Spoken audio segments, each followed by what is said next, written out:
నువ్వు ధైర్యంగా ఒక అడుగు ముందుకు వేస్తే విజయం 10 అడుగులు ముందుకు వస్తుంది.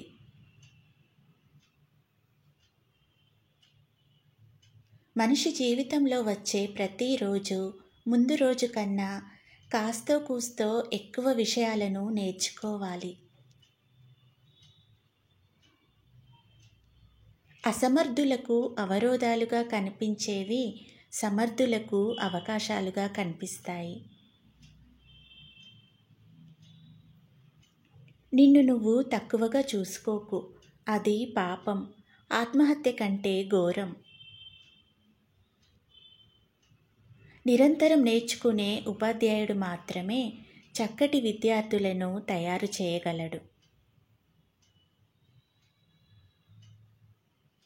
మనదైతే అది మన దగ్గరికే వస్తుంది. కాకపోతే దాన్ని అందుకోగల సామర్థ్యాన్ని మనం పెంపొందించుకోవాలి.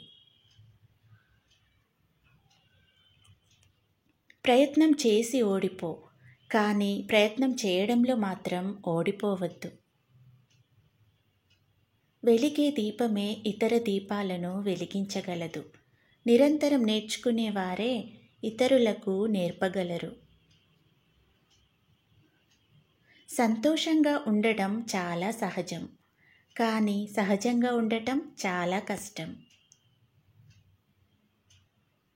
వాస్తవాలు చాలా ఉంటాయి, కానీ సత్యం ఒక్కటే ఉంటుంది. ఒక వ్యక్తి తాను అనుభవించిన ఆనందాన్ని ఇంకొకరిలో కలిగించడానికి చేసే ప్రయత్నమే కళ. ప్రేమించే వ్యక్తికి దండించే అధికారం కూడా ఉంటుంది. మంచిని పెంచుతానంటూ పరుగులు తీసే వ్యక్తికి తాను మంచివాడిగా ఉండేందుకు తీరిక దొరకదు. శాంతంగా ఉండేవారి మనసు స్వర్గం లాంటిది. ఏ దుఃఖమైనా తాత్కాలికమే. దాన్ని గుర్తించినప్పుడే మనసు ప్రశాంతంగా ఉంచుకోగలం. పరాజయం నుంచి గుణపాఠం నేర్చుకోవాలి. విజయం నుంచి వినయాన్ని అలవర్చుకోవాలి. భర్తకి లోకమంతా ఇల్లే, కానీ భార్యకి మాత్రం ఇల్లే లోకం. చెడుగా ఆలోచించే గుణమే సగం సమస్యలకు కారణమవుతుంది. స్వాతంత్ర్యం అనేది ఒక కనిపించని మహా అదృష్టం.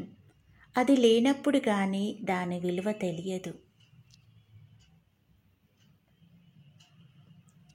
భయపడేవారు ఏదీ సాధించలేరు. సంతోషంగా జీవించేందుకు సులభమైన మార్గం నిజాయితీగా ఉండటమే.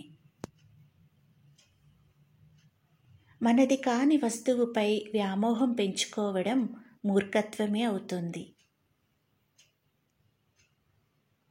కళ్ళకి రెప్పలు ఉన్నట్లే పనికి విశ్రాంతి ఉండాలి.